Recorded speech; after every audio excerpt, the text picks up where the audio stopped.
जब हम residential property को सेल करते हैं और चूंकि रेजिडेंशियल प्रॉपर्टी कैपिटल एसेट है तो इस पे हुए लाभ को हम कैपिटल गेन कहते हैं। और कैपिटल गेन दो तरह का होता है, शॉर्ट टर्म कैपिटल गेन और लॉन्ग टर्म कैपिटल गेन।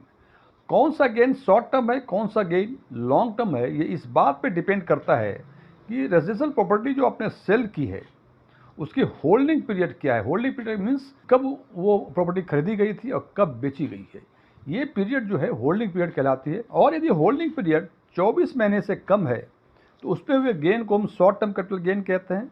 और यदि होल्डिंग पीरियड 24 महीने या उससे अधिक है उसको हम लॉन्ग टर्म कैपिटल गेन कहते हैं।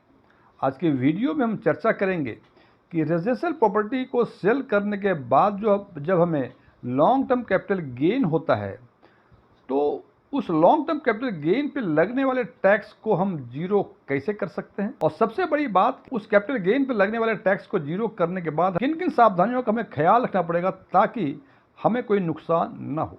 मैं डीएम झा, आप देख रहे हैं स्टोन टैक्समी चैनल। यदि इस वीडियो से आपको कोई नई जानकारी मिले या ये वीडियो आपको पसंद आए, इसको लाइक करें, अपने फ्रेंड के साथ शेयर करें, कमेंट बॉक्स में यस लिखें। और यदि आपको लगे कि इसमें ऐसी कोई जानकारी नहीं है जो पहले से आपको नहीं पता थी तो कमेंट बॉक्स में नो लिखें। और यदि आपकी रुचि इन्वेस्टमेंट, खासकर mutual fund investment, direct taxation और बैंकिंग में है और अभी तक आपने मेरे चैनल को सब्सक्राइब नहीं किया है तो मेरे चैनल को सब्सक्राइब करें और ऑल बटन पर क्लिक करें ताकि मेरे सभी नए वीडियो की नोटिफिकेशन आपको लगातार मिलती रहे। सबसे पहली बात कि हमें रेजिडेंशियल प्रॉपर्टी बेचने पर जो लॉन्ग टर्म कैपिटल गेन हुआ उस पर लगने वाले टैक्स को हम कैसे बचा सकते हैं, इस बात की चर्चा इनकम टैक्स एक्ट 1961 के सेक्शन 54 में है, जो कि रीनंबर्ड कर दिया है इनकम टैक्स एक्ट 2025 में एज 82, यानी पुराना नंबर सेक्शन का 54 और नया नंबर यानी इनकम टैक्स एक्ट 2025 का सेक्शन 82 हो गया है। इनमें चर्चा की गई है कि जो भी लॉन्ग टर्म कैपिटल गेन हो उसको यदि आप न्यू रेजिडेंशियल प्रॉपर्टी में इन्वेस्ट कर देते हैं तो उस लॉन्ग टर्म कैपिटल गेन पर लगने वाले टैक्स जीरो हो जाएंगे, यानी उस लॉन्ग टर्म कैपिटल गेन पे कोई टैक्स आपको पे नहीं करना पड़ेगा। जब भी न्यू रेजिडेंशियल प्रॉपर्टी में री इन्वेस्ट करने की बातें आती हैं तो हमारे मन में दो सवाल पैदा होते हैं। पहला सवाल कि रेजिडेंशियल प्रॉपर्टी में इन्वेस्टमेंट करने का मतलब क्या है। तो रेजिडेंशियल प्रॉपर्टी में इन्वेस्ट करने का मतलब नई रेजिडेंशियल प्रॉपर्टी परचेज कर सकते हैं या आप कंस्ट्रक्ट कर सकते हैं। दूसरा सवाल मन में आता है कि इसको ये इन्वेस्टमेंट कब तक करना है, क्या इसकी टाइम लिमिट है। तो परचेज के केस में जिस दिन आपने प्रॉपर्टी सेल की, यानी जिस दिन आपको long term capital gain create हुआ उसके 1 वर्ष पूर्व से लेके long term capital gain create होने के 2 वर्षों के अंदर यदि आपने परचेज किया है कोई प्रॉपर्टी तो उसमें जो इन्वेस्टमेंट होगा वो माना जाएगा कि आपका लॉन्ग टर्म कैपिटल गेन जो हुआ था वो री इन्वेस्टेड है और अकॉर्डिंगली आपको टैक्स का कैलकुलेशन होगा, यानी टैक्स एग्जम्पशंस मिलेंगे। और कंस्ट्रक्शन के केस में 1 साल पूर्व तक, जिस दिन आपको long term capital gain create हुआ उसके 1 साल पूर्व से कंस्ट्रक्शन स्टार्ट किया हो और जिस दिन आपको long term capital gain create हुआ है उसके 3 वर्षों के अंदर कंस्ट्रक्शन कंप्लीट हो गया हो तो माना जाएगा कि आपने लॉन्ग टर्म कैपिटल गेन का इन्वेस्टमेंट किया है न्यू रेजिडेंशियल प्रॉपर्टी में और अकॉर्डिंगली आपको टैक्स एग्जम्पशंस मिलेंगे। ये एग्जम्पशंस पाने में 2 कंडीशंस हैं कि चूंकि नए रेजिडेंशियल प्रॉपर्टी इन्वेस्टमेंट का है तो उसमें पहला कंडीशन है कि यदि long term capital gain 10 crore रुपए तक है और आपने एक ही रेजिडेंशियल प्रॉपर्टी में इन्वेस्ट किया है तो आपको 10 करोड़ के लॉन्ग टर्म कैपिटल गेन पे कोई टैक्स देना नहीं पड़ेगा। उससे अधिक यदि long term capital gain tax हुआ तो जो remaining long term capital gain होंगे उस पर अकॉर्डिंगली आपको टैक्स पे करना पड़ेगा। दूसरी व्यवस्थाएं दी गई हैं कि यदि long term capital gain 2 crore या उससे कम है तो इसको आप 2 रेजिडेंशियल प्रॉपर्टी में इन्वेस्ट कर सकते हैं तो भी आपको tax exemption, long term capital gain पे टैक्स एग्जाम्पशंस मिलेंगे। और तीसरा कंडीशन है कि यदि आपने इन्वेस्ट करने के बाद 3 वर्षों के अंदर न्यू जो रेजिडेंशियल प्रॉपर्टी थी उसको आपने सोल्ड कर दिया है तो आपको जो एग्जम्पशंस मिले थे लॉन्ग टर्म कैपिटल गेन में वो रिवर्ट बैक हो जाएगा। हालांकि ये बातें थोड़ी सी लग रही कंफ्यूजिंग, तो इसको हम एक एग्जाम्पल के द्वारा समझने की कोशिश करेंगे। सबसे पहले बात करते हैं कि कोई प्रॉपर्टी थी जिसकी ओरिजिनल कॉस्ट, या प्रॉपर्टी का मतलब रेजिडेंशियल प्रॉपर्टी की बातें कर रहा हूँ, ओरिजिनल कॉस्ट 5 करोड़ रुपए थी, जिसको हमने 12 करोड़ रुपए में बेच दी, तो long term capital gain 7 crore रुपए हुआ और हमने नई रेजिडेंशियल प्रॉपर्टी 12 करोड़ रुपए में खरीदी। तो चूंकि आपको long term capital gain 7 crore ही हुआ था और आपने 12 करोड़ का इन्वेस्ट किया, तो पूरे के पूरे 7 करोड़ पे आपको एग्जम्पशंस मिलेंगे, यानी इस 7 करोड़ पे आपको कोई long term capital gain tax नहीं देना पड़ेगा। दूसरा एग्जाम्पल है कि ओरिजिनल कॉस्ट प्रॉपर्टी की 10 करोड़ थी, जिसको हमने 25 करोड़ में बेची। तो यहाँ देखते हैं कि long term capital gain 15 crore हुआ और हमने नई रेजिडेंशियल प्रॉपर्टी में 25 करोड़ रुपए में खरीदी। तो फ्रेंड्स, यहाँ long term capital gain 15 crore रुपए हुआ था और हमने 25 करोड़ इन्वेस्टमेंट किया, लेकिन जो पहला कंडीशन है कि 10 करोड़ रुपए तक ही आपको लॉन्ग टर्म कैपिटल गेन पे टैक्स का एग्जम्पशन मिलेगा। तो यहाँ जो एग्जम्पशन अवेलेबल होंगे वो 15 करोड़ नहीं बल्कि 10 करोड़ होगा, जो कि मैक्सिमम लिमिट है। तीसरा एग्जाम्पल है कि ओरिजिनल कॉस्ट रेजिडेंशियल प्रॉपर्टी का 7 करोड़ था, उसको 17 करोड़ में बेची हमने। यहाँ long term capital gain 10 crore रुपए हुए और नई रेजिडेंशियल प्रॉपर्टी जो हमने परचेज की वो 8 करोड़ की थी। तो चूंकि हमने इन्वेस्टमेंट 10 करोड़ में से 8 करोड़ रुपए ही किए, तो यहाँ जो एग्जम्पशंस मिलेंगे वो 8 करोड़ की ही मिलेगी, बिकॉज आपने इन्वेस्टमेंट जो किया 8 करोड़ का ही किया है। एक चौथा एग्जाम्पल की जो ओरिजिनल कॉस्ट थी प्रॉपर्टी की जो हमने बेची है अभी 50 लाख रुपए की थी, जिसको हमने 2 करोड़ में आज बेची।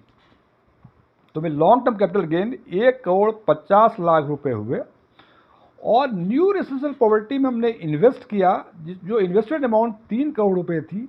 तो चूंकि हमने 3 करोड़ इन्वेस्ट किया, long term capital gain 1.5 crore यानी 1.5 करोड़ ही मिला था, तो हमें एग्जम्पशंस 1 करोड़ 50 लाख पर पूरे के पूरे मिलेंगे।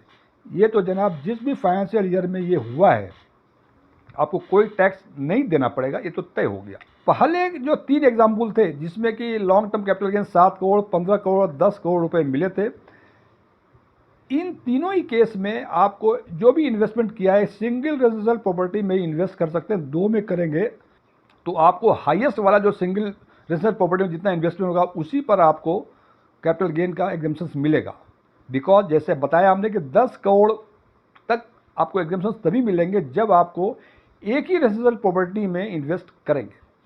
अब चौथा एग्जाम्पल है जहाँ की देखा long term capital gain 1.5 crore ही हुई थी, यानी 2 करोड़ से नीचे है। तो यहाँ जो आपने 3 करोड़ इन्वेस्टमेंट किया, आप एक रेजिडेंशियल प्रॉपर्टी में भी कर सकते हैं और एक से अधिक 2 में भी कर सकते हैं। दोनों ही कंडीशंस में आपको लॉन्ग टर्म कैपिटल गेन पे एग्जम्पशन मिलेगा। अब सवाल ये है कि जिस साल हमने इन्वेस्टमेंट किया उस साल मुझे एग्जम्पशंस मिल गए, कोई इशू नहीं है।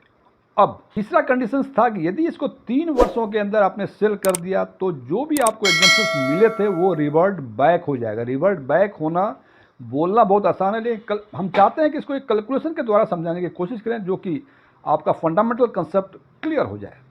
हमने एक एग्जाम्पल लिया कि जून 2022 में हमने प्रॉपर्टी सेल की थी, जिसमें लॉन्ग टर्म कैपिटल गेन हमें 25 लाख रुपए हुए थे। अक्टूबर 2022 में हमने 40 लाख रुपए में एक नई रेजिडेंशियल प्रॉपर्टी परचेज कर ली।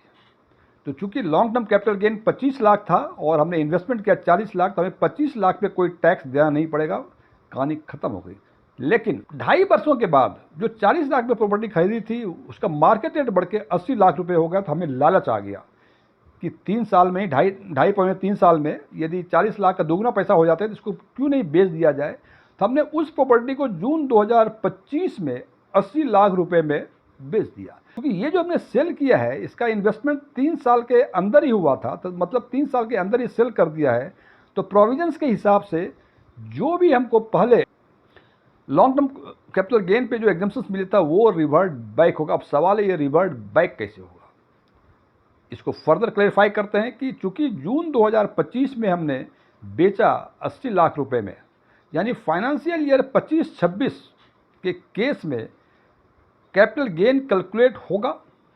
कैलकुलेट कैसे होगा देखना पड़ेगा। सबसे पहले कॉस्ट ऑफ इस प्रॉपर्टी का कॉस्ट ऑफ एक्विजिशन निकालना पड़ेगा। तो जनाब आपने जून 2022 में long term capital gain 25 lakh हुए थे, अक्टूबर 2022 में आपने 40 लाख रुपए इन्वेस्टमेंट किए थे। तो जो कॉस्ट ऑफ एक्विजिशन माना जाएगा, चूंकि आपने उस 25 लाख पे टैक्स नहीं दिए तो ये माना जाएगा कि जो इन्वेस्टमेंट किया 40 लाख, उस 40 लाख में से 25 लाख माइनस करने के बाद जो 15 लाख बचेगा वो माना जाएगा कॉस्ट ऑफ एक्विजिशन।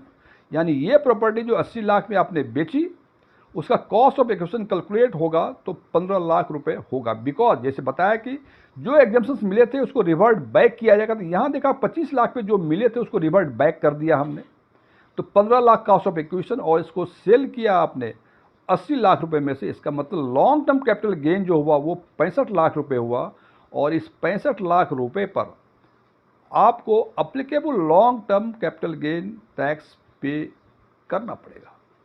तो ये ध्यान रखें कि एग्जाम्पशंस लेना आसान है नहीं हाउस प्रॉपर्टी में, लेकिन उसके साथ साथ ये भी ध्यान रखें कि उसको 3 वर्षों के अंदर ना बेचें। यदि 3 वर्षों के अंदर बेचेंगे तो जो भी एग्जाम्पशंस मिले थे, जब भी मिले थे, वो रिवर्ट बैक हो जाएगा और आपको अधिक टैक्स देना पड़ेगा।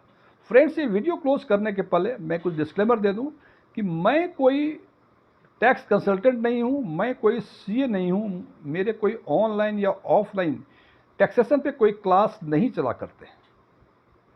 ओपन डोमेन में जो भी इंफॉर्मेशन अवेलेबल है उसके बेसिस पे मैं आम लोगों के लिए आम वीडियो बनाया करता हूं। ये मेरे विचार थे। यदि आप मेरे विचारों से सहमत हैं, कमेंट बॉक्स में एग्रीड लिखें, और यदि मेरे बातों से आप सहमत नहीं हैं, आप कमेंट बॉक्स में नॉट एग्रीड लिखें। और इसके साथ साथ डायरेक्ट टैक्सेशन में यदि कोई सवाल आपके मन में हो, आप कमेंट बॉक्स में लिखकर हमसे पूछ सकते हैं। मैं जल्द से जल्द इसका जवाब देने की कोशिश करूँगा। Thank you.